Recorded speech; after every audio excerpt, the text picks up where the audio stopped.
maa ngi nuyu képp ku fi teew jël nuyoo bi di ko teg ci tey moom dama nekk ñaari casquette li ñuy wax rek te sama ñaari kilifa ñoo teew muy la mairie d'abord madame la maire présidente fi monsieur le maire ak son équipe secrétaire municipal bi de passage ma koy nuyu ànd ko ak comptable matière bi nga xam ne suba ba tey ñi ngi ci àll bi ci enlèvement produit yi muy fonds de dotation médicaments yi ànd ko ak CDS bi nga xam ne vraiment le médecin chef moo ko coiffé muy docteur Matar Ndiaye li may wax rek le meilleur médecin di wax nag ne tey dañu ñëw pour réceptionner les fonds de dotation muy fonds de dotation yoo xam ne depuis ñu toog depuis ñu élire ñu dañ ko fekk ci 4 millions de médicaments yóbbu ko à 7 millions de médicaments loolu ñu leen di ci sant di leen gërëm le maire et son équipe ak conseil yi nga xam ne ñoom ñoo koy woote ak képp koo xam ne mi ngi sentir di bénéficier wu ci médicaments yi di sant docteur Matar Ndiaye monsieur le maire jàmbaar la torop du seetaan lenn ci santé mais docteur Matar Ndiaye c'est un grand manager accompagné nañu jàppale nañu mi ngi ñuy former ànd ko ak les CDS kon docteur yow dañ lay sant di la gërëm di wax nag tey ñëw nañu ak équipe bi indi fi 7 millions de médicaments 7 millions de francs en médicaments def nañu enlèvement bi au niveau de la PRA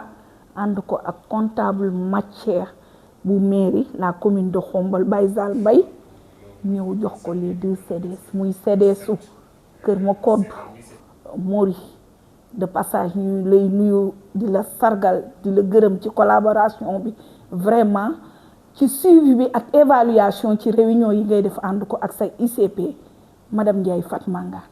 ñu ngi koy rafetlu vraiment di ko seede fii di ko seede madame la maire ndax instance yi dafa bëriwul di ko seede docteur Matar di wax aussi le CDS du centre de santé vraiment ci engagement ci investissement boo duggee rek di nga xam ne centre de santé image bi changé na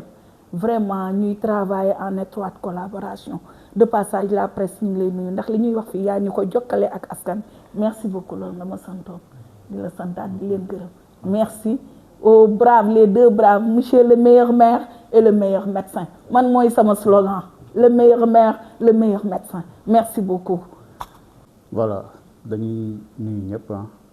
je pense que di ko commencer ci les représentants du maire di ci teg le médecin chef district je pense que discours bi moom du gudd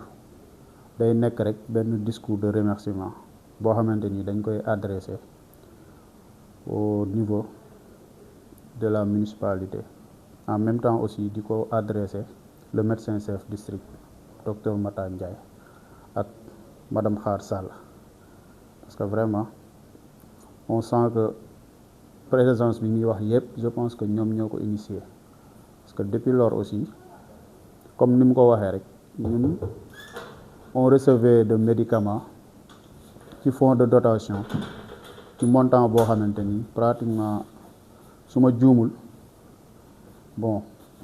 neexul dégg sax mais 500 000 lañ doon jot donc tey bu ñu demee ba est-ce ci 2 millions c'est un acte fort boo xamante ni peut-être ay ngërëm lay nekk mais aussi ay pas lay nekk pas yi aussi mën nañ ci tudd le maire ak docteur parce que moo ko facilité je pense que même bu ko maire joxe woon aussi te docteur séddalewu ko ci yoon it je pense que duñ ci mën dara donc sentir nañ ni dotation bi yokku na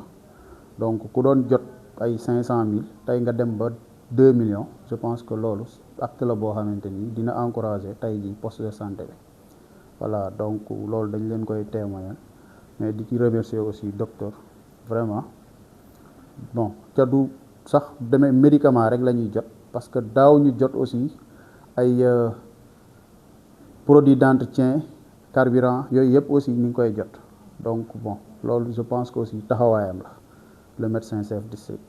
voilà donc dañ koy remercier mais aussi di remercier le maire parce que jàpp naa ni aussi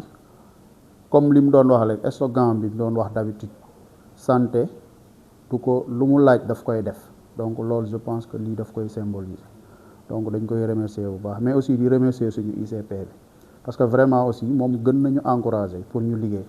parce que poste ba tey ku fa ñëw xam ni tey jii c'est fréquenté te loolu aussi ça symbolise que ni ki fa nekk mat na li mu nekk quoi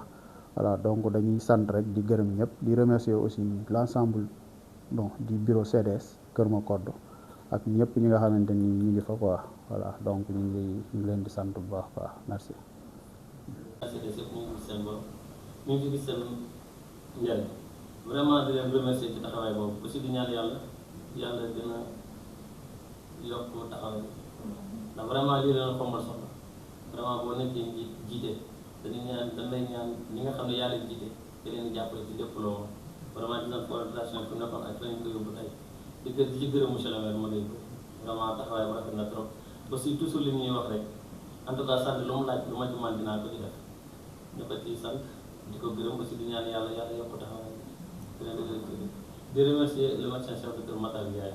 moom moo defe naa remerciement CDS bi chaque année dañ koy jël di wax ci taxawaay ci gestion te aussi yàlla dañuy suturaal ñu dajeeg ñaar ñoo xam ne mën naa ne ñoom ñaar ay champion la parce que nous avons eu la chance d'avoir Mory Boye comme maire Matar Ndiaye comme médecin chef meilleur médecin chef du Sénégal mais aussi tamit meilleur maire du Sénégal je pense que loolu bu ñu ko amee di gis résultat bi tey centre de santé ni mel ni du CDS c'est vrai que bu dul woon ak moom CDS du fi def dara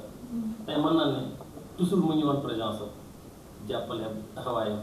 aussi du ñu gën a gëmal ni tey li fi nekk mooy loolu fekk leen ko war a ñëwee tey wala seen askan yéen fekk leen jàppale suba nga guddeeg bëccëg muy ci conseil di ñu jàppale dem ba à un certain moment day yëkkati alalam di ñu jàppale te vraiment li nga wax rek cela veut dire tey dañoo entouré ñaar ñoo xam ne mooy monsieur le maire Mory Boye ak docteur Matar Ndiaye mu nekk ñoo xam ne ñu nekk a nekkal la tey lépp luñ fi def danaa li ñuy gën a ñaax mooy fexe leen ba mu nekk njariñu askan wi te lépp lu nga wax loo xam ne njariñu askan wi la waaye askan da ciy gis seen morom vraiment dañ ciy encouragé en tout cas ñu koy remercier di ko ñaanal aussi di ko ñaanal ay promotion vraiment di ñaanal aussi mu toog ba ci kanam tuuti vraiment nekk mu am na fi njariñ je pense que tey dangay gis kii ni ngi manager centre de santé bi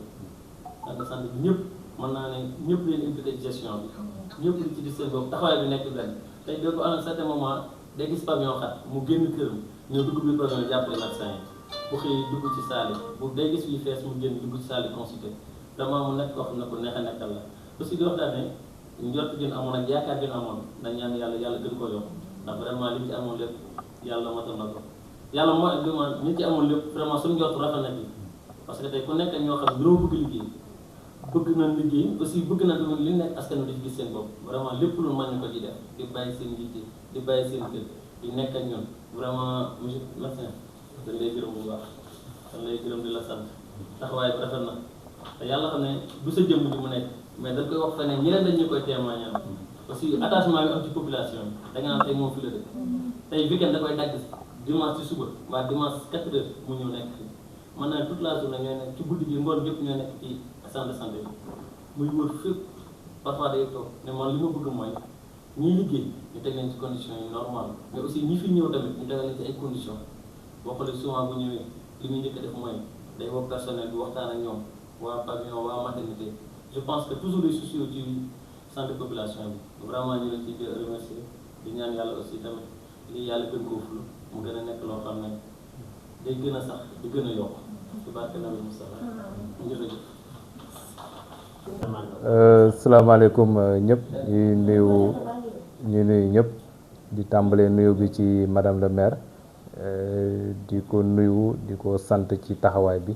ak équipe bi ñu fi àndal yëpp secrétaire municipal bi monsieur Ka ñu koy nuyu di nuyu comptable matière bu également mairie avec ces deux casquettes en même temps que également commissaire au compte du comité de développement de santé bu centre de santé ñu koy nuyu Baye Zal di nuyu bu baax la présidente également du conseil de direction madame Ndiaye Khar Sall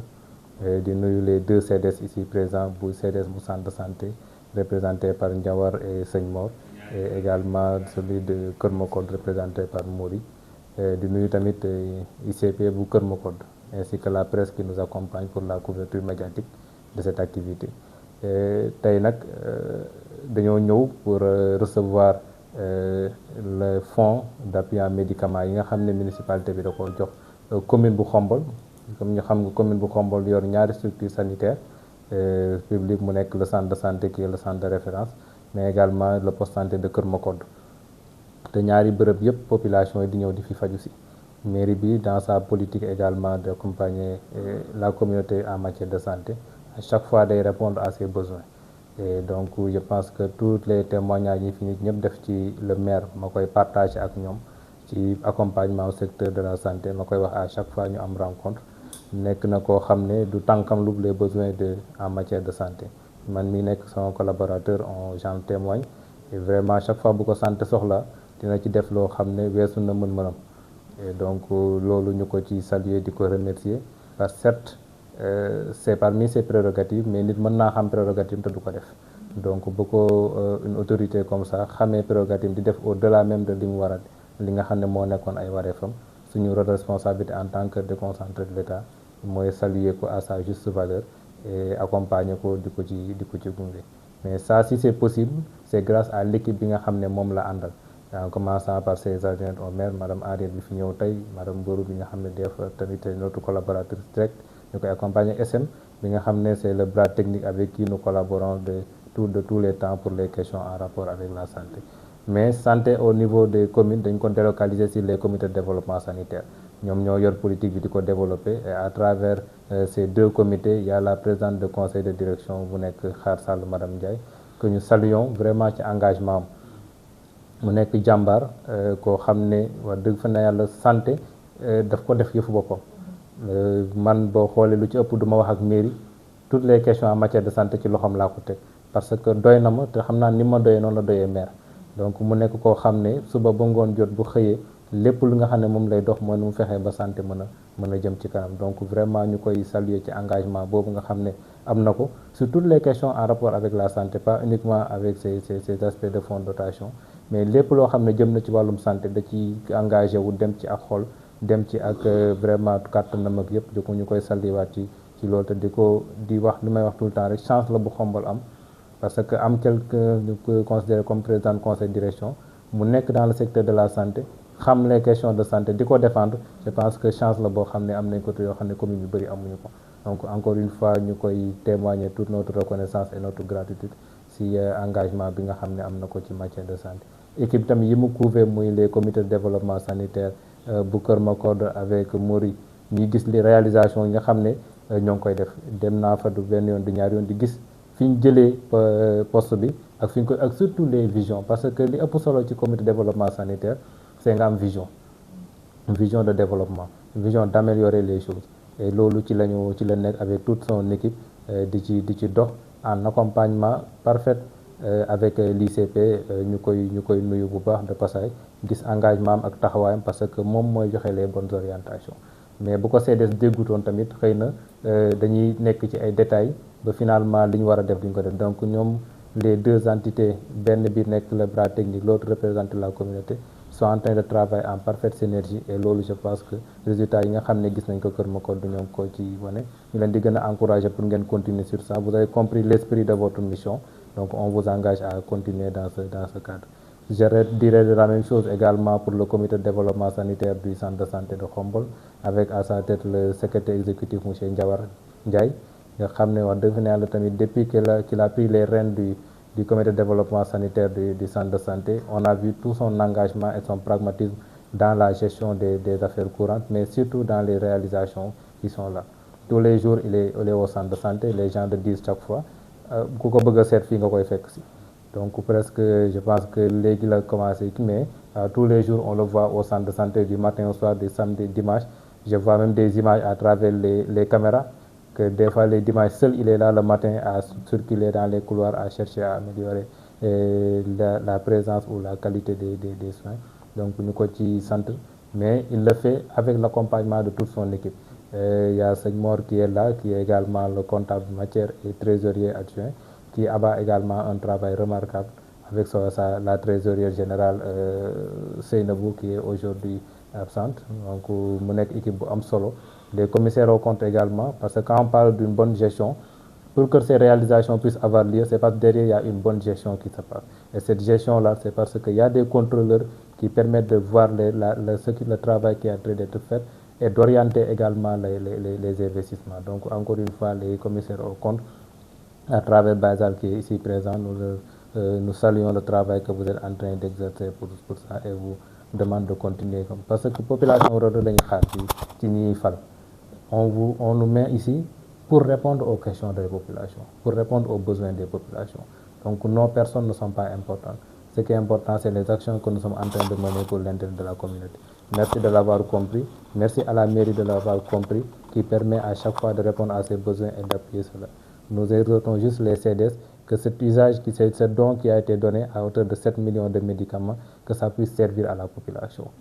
Et qu'on puisse en prendre en compte également les indigènes. Il y a certains qui n'ont pas les moyens de se faire soigner. On sait que la santé a un coût qui des fois n'est pas supportable par les ménages. Donc à travers ces appuis-là, une partie doit pouvoir servir à la prise en charge des indigènes, à la prise en charge des cas sociaux, mais surtout également de rendre compte à celui qui donne, parce que ce qui va lui permettre demain également, si vous voulez revenir pour faire un plaidoyer pour une augmentation, que ce soit facile, parce qu'il y a également le compte rendu qui est fait à justice. Donc je pense que loolu laa ci amoon lu ma ciy wax encore une fois di remercier waat ñëpp di saluer waat ñëpp et di demander à ce que cette collaboration puisse continuer pour l'intérêt de tous. ñu nuyuwaat presse bi bu baax ak jëng lay nuyu ci taxawaay bi à chaque fois que la santé a besoin de vous, vous êtes présente pour répondre à cela. Donc encore une fois merci, ñu ñaanal ñëpp jàmm. Donc maa ngi remercier ñëpp wax ci gannaaw docteur ne dafa yombut. Je devrais parler d'abord avant lui, avant moom muy wax. Mais ça m'a aussi daf may permettre ma am inspiration parce que déjà il a fait un peu le bilan des présidents CDS yëpp déjà wax nañ fu ñu jaar ak liggéey bu ñu liggéey donc loolu aussi daf may inspirer et ça va me pousser aussi man tam aussi pour rebondir dans ce sens-là, remercier leen et xamal leen exactement leur tâche et c'est pas facile du tout, c'est pas facile et donc nañu continuer de liggéey en collaboration avec leur supérieur. Leur supérieur hiérarchique, c'est le docteur. Le docteur, les gens l'ont dit, exactement, c'est un champion, le maire aussi est un champion. Vous aussi, vous cherchez à être des champions. Parce que aussi, boy gungi est champion, te yow nekko champion, finalement aussi, champion aussi, c'est niveau des baissés. Et je vais exhorter, doubler d'efforts dans la collaboration avec une équipe, parce que vous ne pouvez pas travailler sans votre équipe. Collaborer avec votre équipe, ensemble, vous travaillez ensemble pour ngeen mën a am résultat aussi, pour ngeen hisser aussi la barre très haut, c'est-à-dire ngeen nekk des champions. Et je pense am naa ci espoir parce que à part Kër Makodou, mais CDS au niveau de l'hôpital ici, donc am naa ci des échos parce que damay fréquenter fii et puis je discute avec les gens, il vient souvent aussi me voir et je discute beaucoup avec lui, avec Ndiawar. Même bu xaar ñëwut aussi maa ngi moom dañuy waxtaan lu bëri certainement nag l'expression des besoins mënu ma si bañ a ñëw déjà parce que déjà damay poser ay expression des besoins en dehors yu may docteur di poser en dehors aussi xaar lu ma sonalee xaar moom parfois dama koy freiner quoi dama koy freiner parce que mënuñ sori quoi parce que moom bu ngeen waxee si wax rek daf lay yey quoi si wax donc je suis très conscient si l'expression des besoins bu ngeen yore parce que depuis l'ouverture avec la dame, comment elle s'appelle, Aïdara, bon, nous on a approché moi, en ce moment vous étiez en voyage, c'est à propos de la prise en charge du personnel. Et j'avoue que c'était très compliqué pour que la mairie puisse en prendre la charge. Parce que déjà, avec le centenaire, c'est très compliqué. Et def nañu engagé loo xam ne exactement le budget même attanu ko. Donc il faut que ngeen comprendre exactement loolu moo tax mais le maire était très sensible là-dessus sur seen expression des besoins et maintenant bon yoon jeexul si c'est pas cette année et on va encore reprogrammer pour l'année prochaine déjà année bi déjà jeex na on est au mois de novembre décembre donc au-delà du mois de janvier donc on va voter le budget de 2026 déjà on a commencé avec l'orientation budgétaire en plénière. Actuellement, on est en l'orientation budgétaire au niveau des quartiers. Et j'en profite de voir exactement, même à CDS aussi, même si dans ce quartier aussi, il faut venir participer. Venir participer, il y a une doléance. Il y a une doléance et au plus d'un temps, exactement, nous avons aussi une montre en compte. Déjà, on a fait Anen, on a fait Kër Makodou, aujourd'hui c'est Guinaw Rail. Donc pour CDS, pour Guinaw Rail, il faut en profiter. Kër Makodou, participer à la rencontre, poser vos problèmes. Je sais que les problèmes du question personnelle uniquement, et il y a aussi le côté matériel et yooyu yëpp, donc je pense qu'il faut que ñu waxtaan si parce que ñun kese aussi mënuñ ko jàllale, il faut que la collaboration ensemble. Bon, souvent le maire souvent day wax exactement le fait de venir jël xaalis di jox nit may ko jën jàngal ko nu ñu nappee moo gën. C'est-à-dire on peut changer la politique. Comment on change la politique? Ñu def benn génne des instruments ay matériels de telle sorte que ñoom dañ indi des ressources. Les ressources là peuvent être réutilisées au niveau des postes de santé comme ay écho, comme ay yeneen ak yeneen des matériels yoo xam ne santé bi soxla na ko mën nañ ko utiliser, ça peut générer aussi de l'argent. En ce moment les postes de santé ñuy rebondir si amaat si encore des ressources propres. Mais du tee nag bon, tout ce qu'on peut faire on va le faire par rapport horizontalement nu ñuy collaborer ak yéen, mais verticalement aussi au niveau de conseil départemental et autres. Souvent man dama leen di rencontrer, je discute avec eux et souvent aussi je tape sur eux. Au moins conseil départemental aussi moom tamit am na domaine de compétence am àgg na ba si yéen, donc moom aussi war na mën a jël en charge quelques aspects au niveau de la santé. Donc di remercier madame Manga mën naa wax ne aujourd'hui tey laa ko njëkk gis d'ailleurs. Bon, peut-être moo xamoon na ma mais moi je ne la connaissais pas et ma jox la rendez-vous aussi, je viendrai vous rendre visite. moo xool état bi nu mel, poste de santé bi et tout, et voilà, donc ñu mën si waxtaan si lu bëri. Et en gros loolu laa si bëggoon wax. Déjà processus dotation en médicaments yi déjà moom ñëw na, le carburant aussi ça y est en cours parce qu'on a reçu tardivement les fonds de dotation et le processus aussi lancé nañ ko balaa xaar di mu seen ay xeer maa ngi si incha allah. Donc du léegi la ñuy wàññi si loxo déedéet parce que déjà on a beaucoup fait au niveau de la santé et l'éducation et du période aussi du muy métti aussi on va faire le maximum possible si domaine de santé. Maintenant ce qui doit rester maintenant c'est les gros moyens, c'est le recrutement, le personnel. Vous savez que la masse salariale des personnes de la santé c'est immense et c'est costaud aussi. Donc là aussi ñoo ngi si réfléchir pour voir exactement ce qui est possible de faire à travers des partenaires ou bien la commune, ce qu'on peut faire là-dessus. Et si yooyu kat laa bëggoon ma tënk la rek balaa ngaa ñëw si ay seen doole ak si bëri yéen merci. asalaamaaleykum maa ngi leen di nuyu ku nekk ci turam ak santam di jiital ci nuyoo bi docteur Matar Ndiaye médecin chef di ci teg les 2 CDS présidente xaar président commission santé madame Ndiaye Fatou Manga ICP Kër Makodou ak Baye Zal ak sëñ Mor ñu fi teewe tey remise de don bi nga xamante ni mairie indi na ko tey ñu ciy santaat yàlla bu baax ndax c'est pas la première fois ñu indi ko àndandoo ko nii ci anam bu rafet bi waaye tey dañu gën a santaat yàlla ndax bu ñu dégloo li nga xamante ni médecin chef loolu la wax ci équipe bi nga xamante ni da ko ñëw yéen a seq liggéey bi dañu gën a am xel mu dal ndax mairie jéego yi muy def ci santé c'est pas perdu wane secteur bi ngeen nekk wane waat ngeen ne bu baax yéen a ngi doxal seen askan parce que bu nee CDS comité de développement sanitaire yaa ngi doxal sa communauté ci wàllu wér-gu-yaram te wane waat ngeen seen taxawaay bu baax a baax kon li ñuy def yéen nañ koy defal waaye askan wi nañ koy defal waaye yéen itam xam ngeen nin koy fonctionner nin koy doxale ci biir secteur bi ñu ciy sant yàlla bu baax waaye loolu boo leen ko mënee da ngeen am le grand champion docteur Matar comme ni ko ñëpp waxee mu fekk si l'autre champion muy le maire Magueye Boye ñu àndandoo en parfaite collaboration te lépp pour defar la kon tey bu ñu ñëwee fekk fi kàddu yi nga xamante ni dafa dalal suñu xel ci médecin chef li mu wax ci liggéey bi nga xamante ni yéen koy àndandoo di ko liggéey kon liñ fiy def c'est pas perdu dañuy ñaan kañ mu yokk suñu capacité yokk ba nga xamante ni liñ fi indi tey bu déwénee wala yeneen année yi ñëw ñu jële ko fi ñu ko fekk nii fi ñu ko fekkoon indi ko fii ñu gën koo yéegalaat ba nga xamante ni li ngeen ciy xaar pour defal ko seen askan ñun defal ko suñu askan dinañ ko matale docteur wax lu am solo te defe naa ni loolu dañuy tenir bu baax à cœur muy social bi cadre social bi nga xamante ni askan wi léeg-léeg dinañ ko yittewoo di ko soxla ñu gën cee bàyyi xel nga xam ni des fois askan wi dañuy soxla ndimbal loo xamante ni bu ñu ñëwee di faju ñu gën leen ci yeewandal ba nga xamante ni buñ fiy ñëw buñ fi ñëwee dinañ leen ci jàppale seen kéemtalaay kàttan te am nañ ci yaakaar bu baax a baax am na ay yu SM wax léegi énuméré ko di dalalaat seen xel rek que ni loolu moom dinañ ci gën a def jéego xëy na ay xat-xat la rek